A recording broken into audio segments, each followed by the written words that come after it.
J'ai une question pour toi. Une question simple, mais qui va peut-être te déranger. Si je pouvais enregistrer, pas tes paroles, pas tes pensées, mais l'énergie que tu dégages quand tu entres dans une pièce, qu'est-ce qu'on entendrait? Pas ce que tu crois dégager, pas l'image que tu travailles, pas le sourire que tu mets en place, non, ce que les gens ressentent quand tu es là. Cette chose invisible qu'on ne peut pas nommer mais que tout le monde capte. Parce que tu le sais très bien. Il y a des gens, tu les vois entrer quelque part, et sans qu'ils aient dit un mot, tu sais. Tu sais s'ils vont bien ou pas.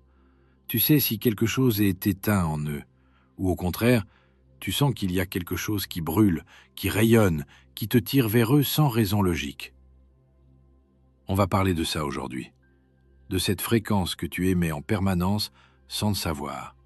De cette loi qu'on appelle la loi de la vibration, qui est probablement la plus incomprise de toutes les lois qu'on a explorées ensemble. Parce que celle-ci, on l'a abîmée. On l'a enterrée sous des tonnes de clichés. On en a fait un slogan Instagram. Élève ta vibration, vibre haut, comme si c'était un bouton qu'on tourne. Mais derrière le cliché, il y a quelque chose de réel, quelque chose de vérifiable et quelque chose de profondément inconfortable. Parce que cette loi ne te dit pas ce que tu veux entendre. Elle te dit que tout ce qui est dans ta vie en ce moment, les gens, les situations, les schémas qui se répètent, n'est pas là par accident. C'est le reflet exact de la fréquence à laquelle tu fonctionnes. Pas de la fréquence que tu voudrais avoir, de celle que tu hasses. Et la différence entre les deux, c'est peut-être la chose la plus importante qu'on va explorer ensemble. Mais je te préviens, ce qu'on va traverser n'est pas confortable. Si tu cherches quelqu'un pour te dire que tu vibres déjà haut parce que tu regardes cette vidéo, tu ne le trouveras pas ici. Par contre, si tu veux comprendre pourquoi certaines choses dans ta vie ne bougent pas malgré tous tes efforts, reste. Commençons par le commencement. En 1787, un physicien allemand du nom d'Ernst Chladni a fait quelque chose de fascinant. Il a pris une plaque de métal, il l'a recouverte de sable fin et il a fait vibrer cette plaque avec un archet de violon. Juste du son appliqué à de la matière. Et ce qui s'est passé, personne ne s'y attendait. Le sable s'est organisé, tout seul, en motif géométrique parfait, des formes complexes, symétriques, presque vivantes. Et à chaque fois qu'il changeait la fréquence du son, les formes changeaient, complètement. Comme si le sable savait exactement où se placer. Ce n'était pas de la magie, c'était de la physique pure. On appelle ça la cymatique, l'étude des formes créées par le son. Et ce que ça démontre, c'est une chose très simple mais vertigineuse. La vibration organise la matière. Je vais répéter ça parce que c'est fondamental. La vibration organise la matière. Pas l'inverse. Ce n'est pas la matière qui décide où elle va, c'est la fréquence qui la traverse qui détermine sa forme, sa structure, sa configuration. Et toi, ton corps, tes cellules, tes organes, ton cœur, tout ça vibre. Pas métaphoriquement, littéralement. Ton cœur émet un champ électromagnétique mesurable à plusieurs mètres de ton corps. Ton cerveau produit des ondes qu'on peut capter, classifier, alpha, bêta, θ, delta. Chaque émotion que tu traverses modifie ses fréquences, mesurables, documentées. Alors quand je te parle de vibration, je ne te parle pas d'un concept abstrait, je te parle de physique, de ce que ton corps fait en permanence, que tu le veuilles ou non. Et voici où ça devient intéressant et dérangeant. Tu connais le phénomène de la résonance. Prends deux diapasons identiques. Pose-les dans la même pièce, à distance l'un de l'autre. Frappe le premier. Le second se met à vibrer, tout seul, sans que personne ne le touche, parce qu'il est accordé sur la même fréquence. Maintenant, prends un diapason différent, accordé sur une autre note. Frappe le premier, le second ne bouge pas. Rien. Silence. Parce que la fréquence ne correspond pas. Et c'est exactement ce qui se passe dans ta vie. Les gens qui entrent dans ton existence ne sont pas là par hasard. Ils ne sont pas là parce que l'univers a un plan mystérieux pour toi. Ils sont là parce que quelque chose en toi vibre à la même fréquence que quelque chose en eux. Et ça inclut les gens que tu ne voudrais pas voir là. Je sais que c'est difficile à entendre. Personne ne veut qu'on lui dise que la relation qui l'a détruit, l'amitié qui l'a trahi, le schéma qui se répète pour la 5e fois, a quelque chose à voir avec sa propre fréquence. On préfère croire qu'on a eu de la malchance, qu'on est tombé sur la mauvaise personne, que le timing était mauvais. Et parfois, oui, c'est le cas.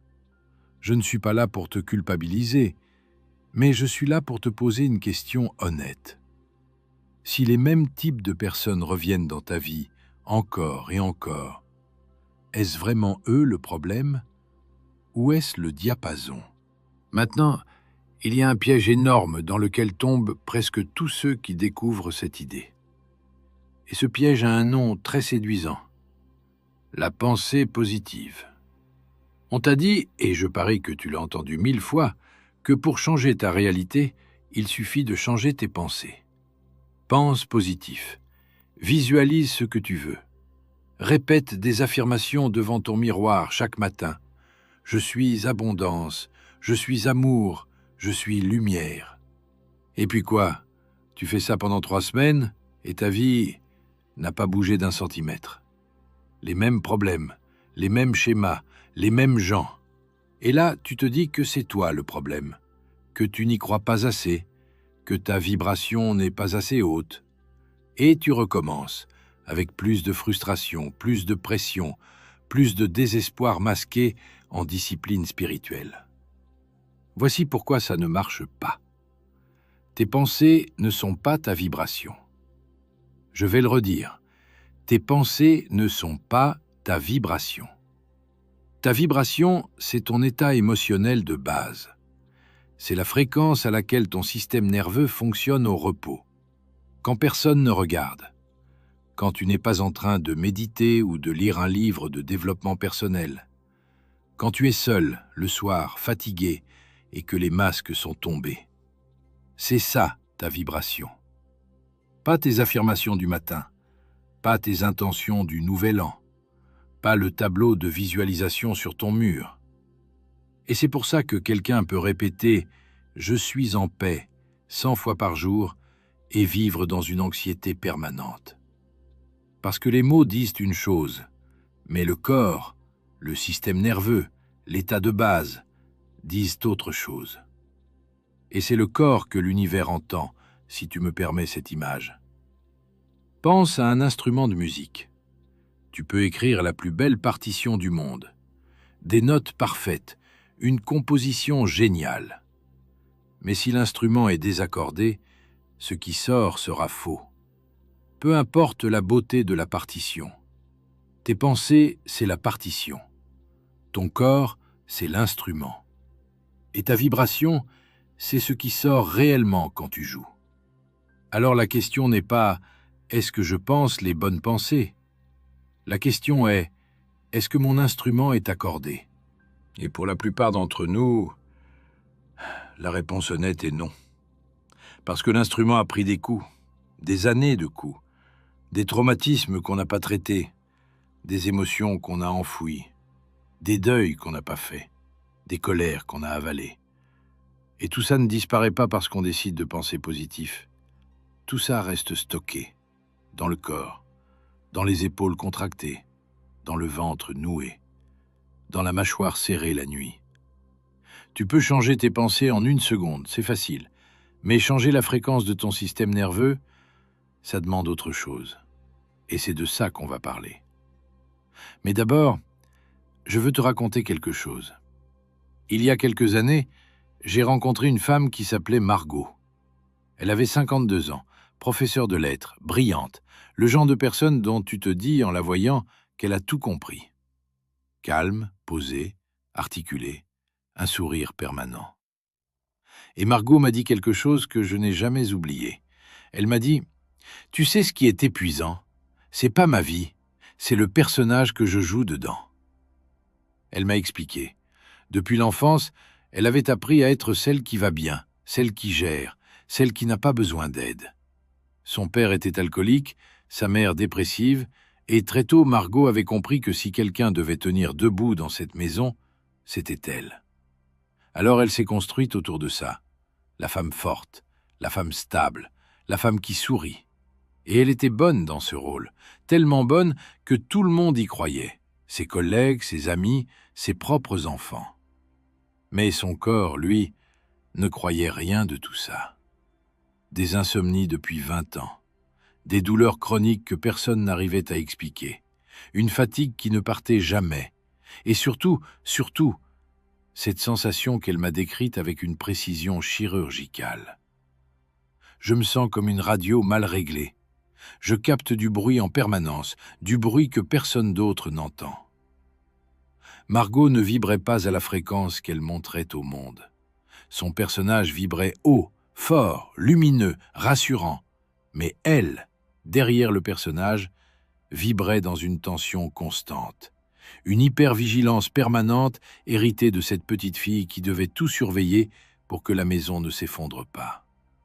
Mais d'abord, je veux te raconter quelque chose.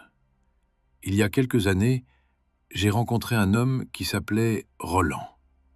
Il avait 67 ans, fraîchement retraité, ancien directeur commercial, le genre d'homme dont tu te dis en le voyant qu'il a gagné la partie.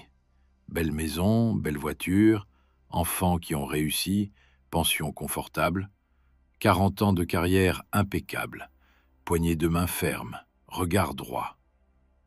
Et Roland m'a dit quelque chose que je n'ai jamais oublié. Il m'a dit « Tu sais ce qui est terrifiant? C'est le silence. Depuis que j'ai arrêté de courir, j'entends quelque chose que j'avais couvert pendant 40 ans. Et je ne sais pas ce que c'est. » Il m'a expliqué. Toute sa vie, il avait vibré sur une seule fréquence, la performance, les objectifs, les chiffres, les résultats trimestriels, le prochain deal, le prochain palier.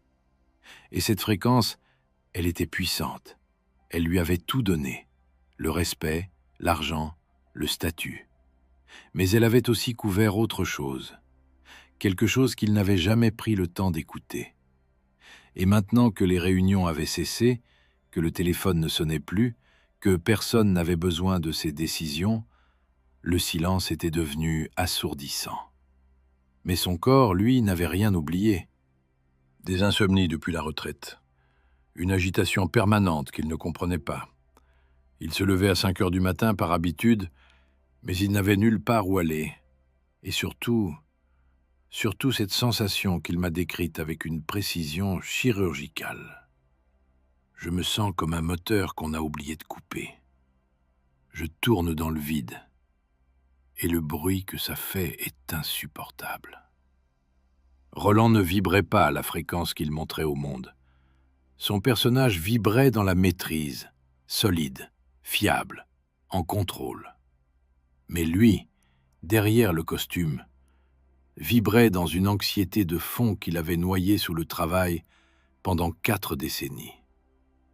La fréquence d'un petit garçon qui avait grandi dans une ferme modeste et qui s'était juré que personne ne le regarderait jamais de haut. La peur du manque transformée en machine à produire. Et c'est cette fréquence-là, pas la réussite, qui avait organisé sa vie. Qui l'avait poussé à travailler le week-end plutôt que d'assister au match de son fils. Qui avait creusé un fossé avec sa femme, pas par méchanceté, par absence. Qui l'avait entouré de collègues admiratifs, mais jamais d'amis proches. Et toi, si je te demandais honnêtement, quelle est ta fréquence quand tu enlèves le costume? Quand le moteur se coupe? Pas la version sociale, pas la version « tout roule », la vraie.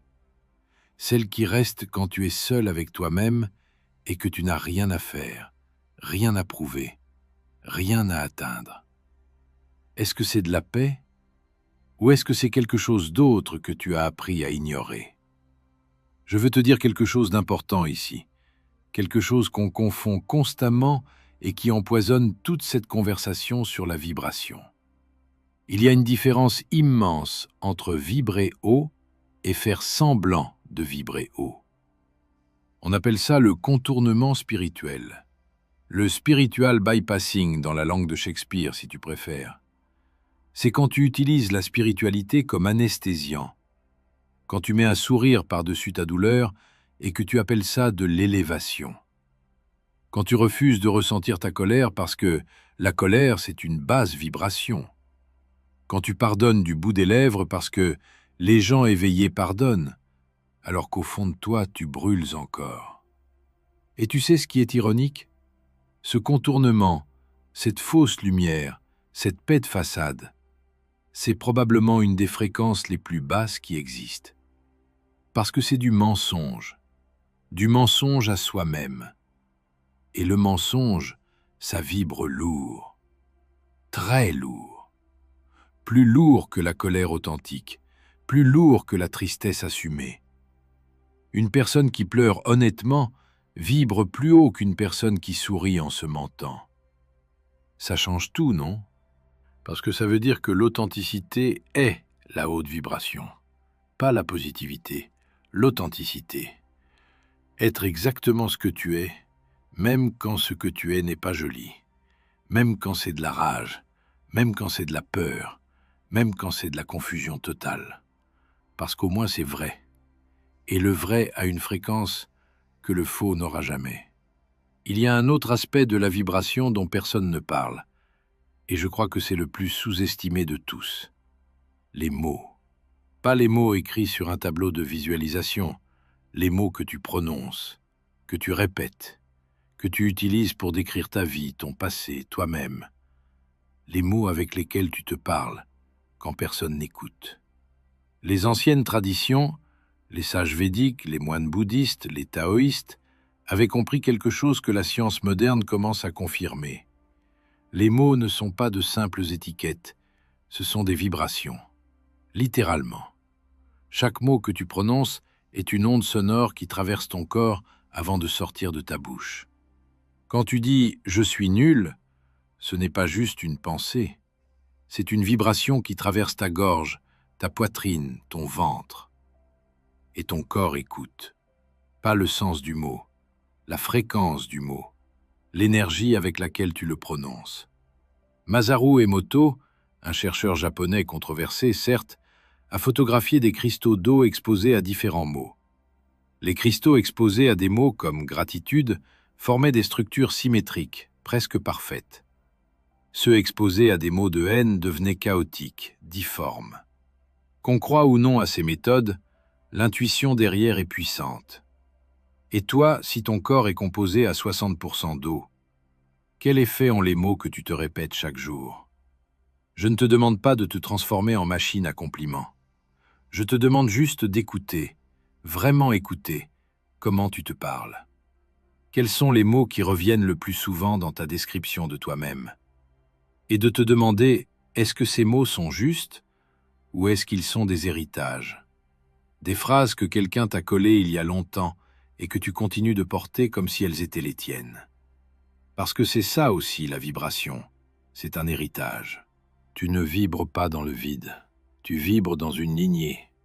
Ta fréquence de base, celle qu'on a décrite tout à l'heure, cet état émotionnel par défaut, tu ne l'as pas choisi. Tu l'as absorbé, de tes parents, de ton environnement, de la maison dans laquelle tu as grandi. Si ta mère vivait dans l'anxiété, ton système nerveux a appris l'anxiété avant même que tu saches marcher. Si ton père était dans le silence et la distance, tu as appris que l'amour, ça vibre comme ça, froid, lointain, à deviner. Et tu as grandi en attirant des gens qui vibrent sur cette même fréquence, parce que c'est la seule que tu connais. Ce n'est la faute de personne. Tes parents ont eux-mêmes hérité de leurs parents. C'est une chaîne, une transmission de fréquences, aussi réelle que la transmission d'un patrimoine ou d'un nom de famille. Mais, et c'est peut-être la chose la plus importante que je dirais dans cette vidéo, tu n'es pas obligé de garder cet héritage. Tu peux être la personne qui casse la chaîne, qui refuse de transmettre la même fréquence, qui fait le travail douloureux, lent, humble, de changer la note. Pas pour toi seulement, pour ceux qui viendront après. Et ça, c'est peut-être la plus belle forme de courage qu'un être humain puisse avoir. Pas le courage de conquérir, pas le courage de réussir, le courage de se regarder en face et de dire « Cette fréquence n'est pas la mienne. Je l'ai héritée et je choisis de la transformer. » Il y a un homme que j'ai connu, il s'appelait Henri. Henri avait grandi dans une maison où l'on ne disait jamais « je t'aime ».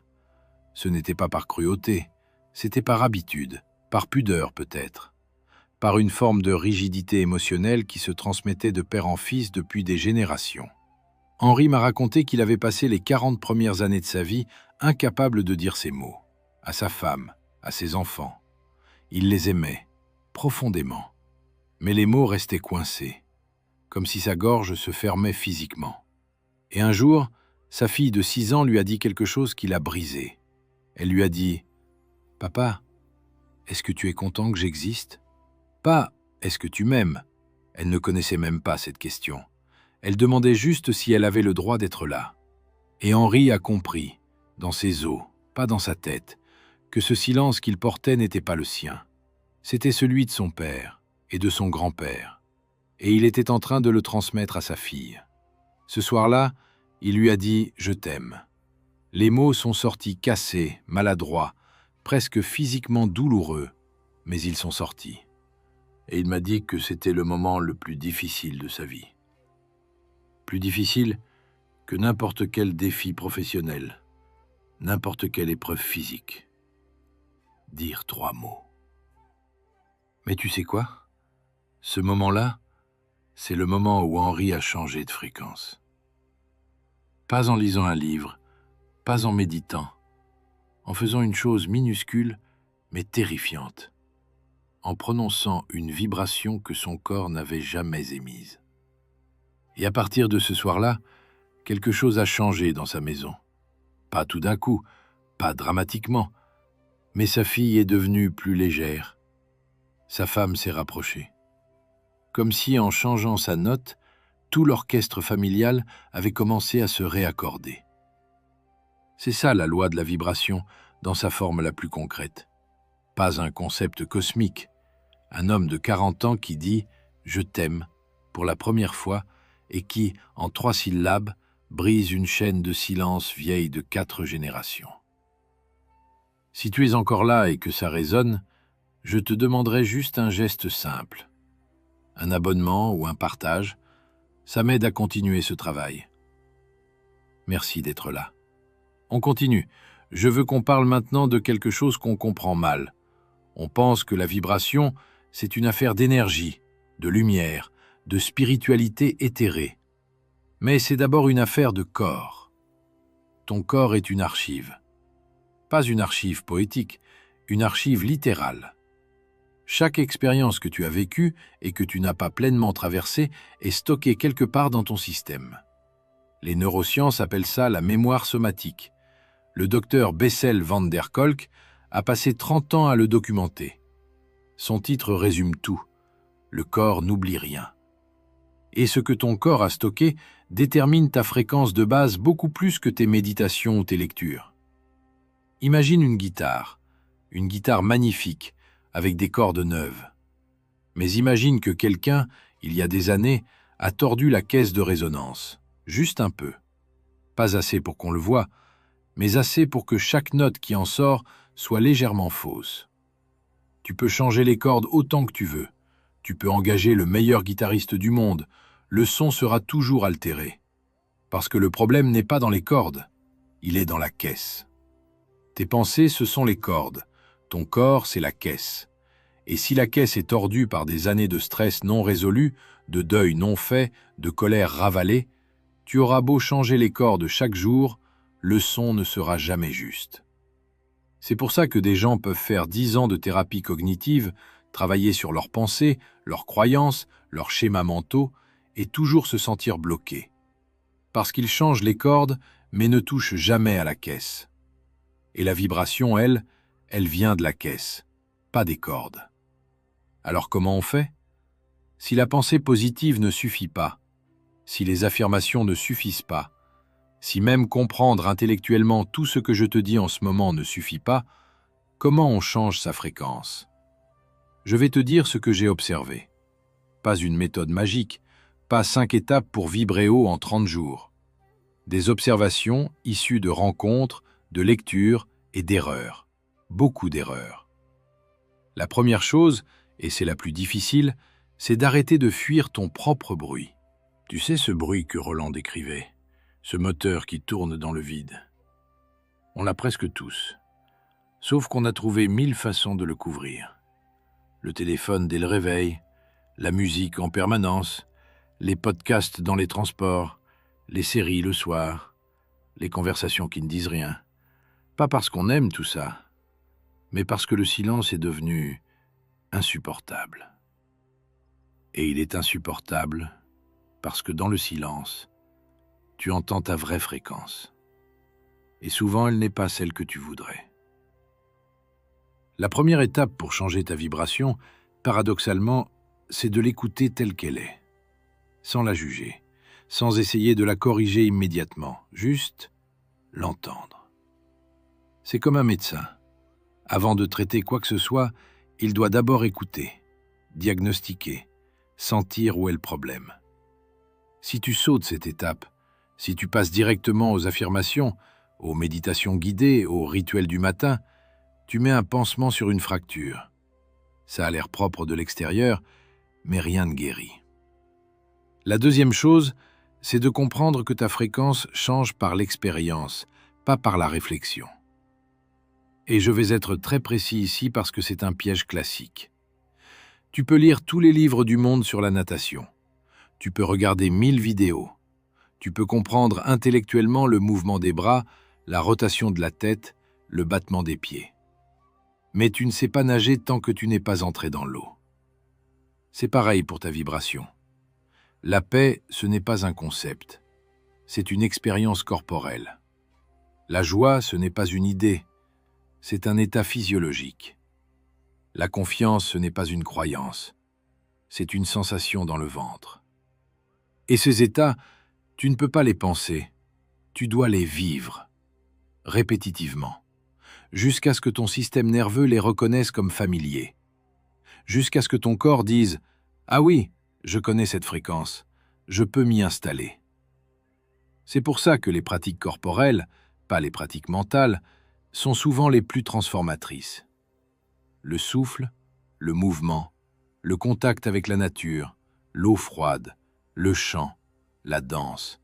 Pas parce que c'est à la mode, parce que c'est le langage que ton corps comprend. Ton mental parle en mots. Ton corps parle en sensations. Et ta vibration est un phénomène corporel, pas mental. Je te donne un exemple concret. Tu as déjà remarqué que quand tu es profondément stressé, le simple fait de respirer lentement, 5 secondes d'inspiration, 7 secondes d'expiration, change ton état en quelques minutes. Pas tes pensées. Tes pensées stressantes sont toujours là. Mais ton état, ta fréquence physiologique a changé. Ce n'est pas de la magie, c'est ton nerf vague, le plus long nerf de ton corps. Il connecte ton cerveau à ton cœur, tes poumons, ton intestin. Et quand tu respires de cette façon, tu lui envoies un signal. On est en sécurité. Et le corps obéit. La fréquence cardiaque baisse, le cortisol diminue, l'état change. Aucune affirmation ne peut faire ça. Aucune pensée positive n'a accès à ton nerf vague. Mais ton souffle, oui. Et c'est pour ça que les anciennes traditions, le pranayama indien, le qigong chinois, les ikasmes orthodoxes, tournaient toutes autour du souffle. Pas parce qu'elles étaient primitives, parce qu'elles avaient compris bien avant la neuroscience que la porte d'entrée vers ta fréquence n'est pas ta tête, c'est ta respiration. La troisième chose, et celle-ci va peut-être te surprendre, c'est de faire très attention à ce que tu consommes. Et je ne parle pas que de nourriture. Tout ce que tu laisses entrer dans ton champ a un impact sur ta fréquence. Les informations que tu consommes, les conversations auxquelles tu participes, les images que tu regardes, les sons que tu écoutes, les espaces dans lesquels tu vis. Tu te souviens de Chladni et ses plaques de sable? Le sable prenait la forme de la fréquence. Et toi, tu prends la forme de ce que tu consommes. Si tu passes 2 heures par jour à consommer du conflit, des débats agressifs, des fils d'actualité anxiogènes, des gens qui se déchirent en ligne, tu ne peux pas vibrer dans la paix après. C'est physiquement impossible. Tu as baigné ton système nerveux dans une fréquence de tension, et cette tension ne disparaît pas quand tu fermes l'écran. Si tu passes tes soirées avec des gens qui se plaignent sans jamais agir, qui critiquent tout sans jamais construire, qui drainent ton énergie sous couvert de conversations amicales, ta fréquence s'aligne sur la leur. Pas parce que tu es faible, parce que c'est comme ça que fonctionne la résonance. Les diapasons, tu te souviens? Et ça va plus loin que les gens. Pense à l'espace dans lequel tu vis, ta chambre, ton bureau, ton appartement. Est-ce que c'est un lieu qui respire ou est-ce que c'est un lieu encombré, sombre, saturé d'objets que tu n'utilises plus mais que tu gardes au cas où? Parce que ton environnement physique vibre aussi. Le désordre a une fréquence, l'encombrement a une fréquence. Et quand tu es plongé dedans 8 heures par jour, cette fréquence imprègne ton système. Pas parce que le feng shui est magique, parce que ton cerveau traite en permanence les stimuli visuels autour de toi, et que le chaos visuel crée un bruit de fond neurologique constant. Tu as déjà nettoyé ton espace de fond en comble, rangé, trié, jeté, et ressenti après une légèreté presque physique? Ce n'est pas psychologique, c'est vibratoire. Tu as changé la fréquence de l'espace et ton corps s'est ajusté. Et l'inverse est vrai aussi. Tu as déjà été dans un lieu, une forêt, un temple, une pièce où quelqu'un vient de méditer pendant 1 heure, et tu as senti quelque chose changer en toi, sans raison, juste en étant là. Ta respiration s'est ralentie, tes épaules se sont relâchées, ton esprit s'est calmé. Ce n'était pas de la suggestion, c'était de la résonance. Tu es entré dans un champ vibratoire différent du tien et ton corps s'est ajusté. Alors, si tu veux changer ta vibration, vraiment la changer, pas juste la décorer, regarde honnêtement ce que tu laisses entrer. Quels sons remplissent tes journées? Quelles voix occupent ton esprit? Quels espaces habitent ton corps? Je ne dis pas de vivre dans une bulle, je ne dis pas de couper tout ce qui est négatif et de ne garder que le beau. La vie n'est pas comme ça. Mais je te demande de regarder si le ratio est honnête, si ce que tu consommes ressemble à ce que tu veux devenir, ou si c'est le contraire. Il y a une 4e chose, et c'est peut-être la plus contre-intuitive de toutes. Pour changer de fréquence, il faut accepter de traverser le silence entre 2 stations. Tu connais les vieilles radios, celles avec un cadran qu'on tourne à la main? Quand tu passes d'une station à une autre, il y a un moment, bref mais réel, où tu ne captes rien. Juste du bruit blanc, du grésillement, du vide. Et c'est exactement ce qui se passe quand tu commences à quitter ta fréquence ancienne sans avoir encore trouvé la nouvelle. C'est le moment le plus inconfortable de tout le processus. Et c'est le moment où la plupart des gens abandonnent. Parce que ça ne ressemble pas à de l'élévation, ça ressemble à du chaos. Tu ne sais plus ce que tu veux. Les gens que tu fréquentais ne te correspondent plus, mais les nouveaux ne sont pas encore là. Ce que tu faisais avant n'a plus de sens, mais ce qui vient après n'est pas encore clair. Tu te sens entre 2 mondes. Et ta première impulsion, c'est de revenir à ce que tu connais. Même si ce que tu connais te faisait souffrir, au moins c'était familier. J'ai vécu ça. Et je peux te dire que le bruit blanc, ce vide entre 2 stations, ce n'est pas une erreur. C'est le passage. C'est la preuve que tu es en train de changer de fréquence. Mais il faut accepter de rester dans l'inconfort assez longtemps pour que la nouvelle station apparaisse. Et ça, personne ne peut le faire à ta place. « On vit dans un monde qui nous a appris que le malaise est un problème à résoudre. que si tu te sens mal, il faut agir, consommer, t'occuper, te distraire. Et parfois, oui, c'est nécessaire. Mais parfois, souvent même, le malaise est un signal. Il te dit que tu es entre deux fréquences, que l'ancienne ne te porte plus et que la nouvelle n'a pas encore pris forme. Et dans ces moments-là, la chose la plus puissante que tu puisses faire, c'est rien. C'est rester. C'est supporter le grésillement, c'est faire confiance au processus sans preuve que ça mène quelque part. Je sais que ça demande du courage, beaucoup de courage. Et je sais aussi que cette société est construite pour que tu n'aies jamais à le faire, pour que tu puisses passer une vie entière sans une seule minute de vrai silence intérieur. Les notifications, les écrans, les obligations, le bruit permanent, tout est organisé pour que tu ne t'arrêtes jamais assez longtemps pour entendre ta propre fréquence. Et je me demande parfois si ce n'est pas volontaire. Pas au sens complotiste, au sens systémique. Une société de gens qui connaissent leur propre fréquence, qui sont alignés avec eux-mêmes, qui n'ont plus besoin de remplir le vide avec de la consommation, c'est une société ingouvernable. Alors on nous maintient dans le bruit. Mais le bruit n'est pas obligatoire, c'est un choix.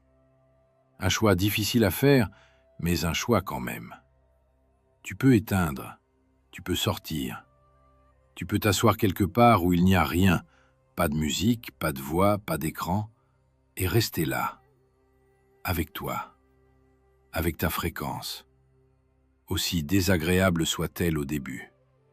Mais regarde les gens autour de toi qui ont vraiment changé. Pas ceux qui ont changé de décor, nouvelle ville, nouveaux partenaires, nouveau job, en gardant la même fréquence. Non, ceux qui ont changé de l'intérieur. Ceux dont tu sens que quelque chose de fondamental est différent chez eux. Tu remarqueras qu'ils ont tous traversé une période où ils étaient perdus, où rien ne faisait sens, où ils étaient dans ce bruit blanc, ce grésillement, ce vide apparent. Et ils ne sont pas sortis de là grâce à une affirmation, ils en sont sortis parce qu'ils sont restés. Il y a un cinquième et dernier aspect que je veux aborder. Et c'est celui qui relie tout ce qu'on a dit. La vibration de la vérité. Tu as déjà entendu quelqu'un dire quelque chose de profondément vrai? Pas une opinion brillante, pas un argument intelligent, quelque chose de vrai. Quelque chose qui venait du fond. Et tu as senti physiquement une résonance dans ta poitrine. Comme si ton corps reconnaissait cette fréquence.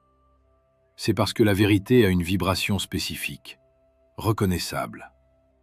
Le mensonge aussi, d'ailleurs. Tu le sens quand quelqu'un te ment. Pas toujours consciemment, mais ton corps sait. Ton ventre se contracte. Quelque chose en toi se ferme. On appelle ça l'intuition, mais c'est plus précis que ça. C'est ton système qui détecte une incohérence vibratoire entre les mots de l'autre et son état réel. Et la vérité la plus puissante, celle qui change vraiment ta fréquence, c'est la vérité que tu te dis à toi-même.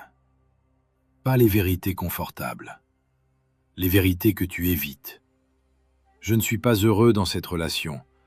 Ce travail me détruit. J'ai peur. Je ne sais pas qui je suis.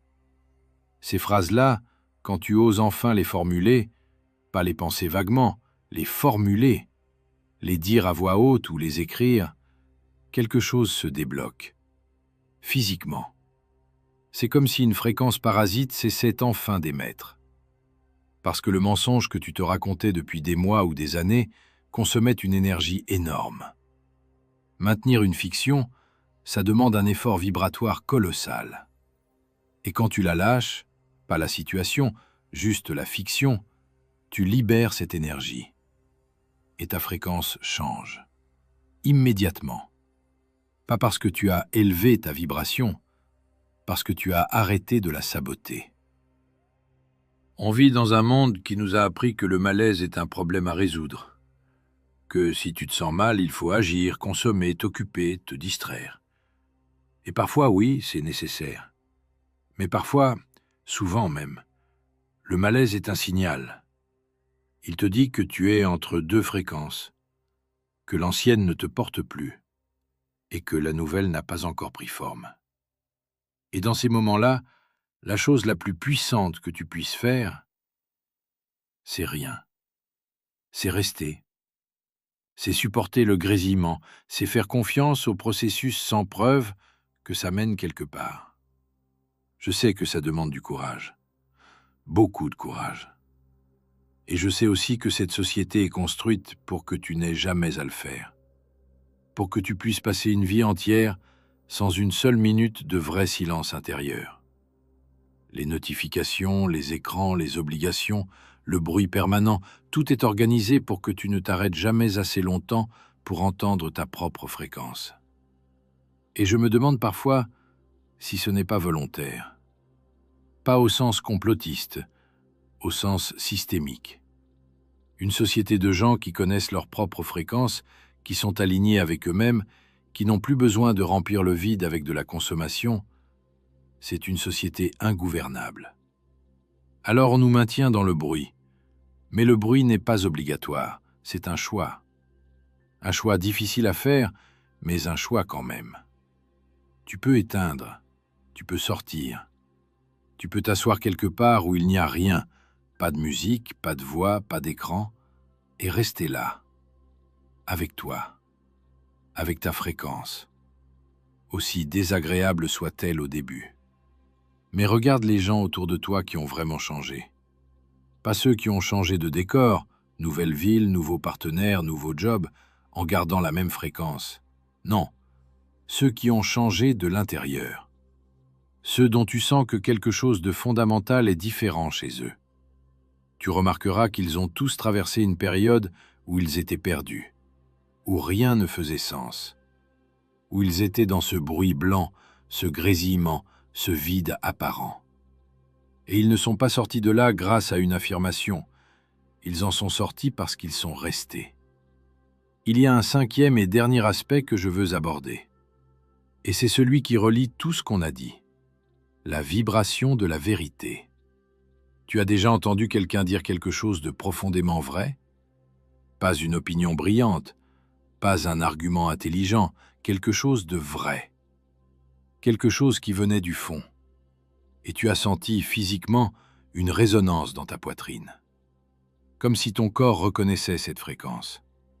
C'est parce que la vérité a une vibration spécifique, reconnaissable.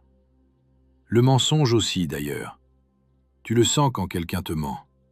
Pas toujours consciemment, mais ton corps sait. Ton ventre se contracte. Quelque chose en toi se ferme. On appelle ça l'intuition, mais c'est plus précis que ça. C'est ton système qui détecte une incohérence vibratoire entre les mots de l'autre et son état réel.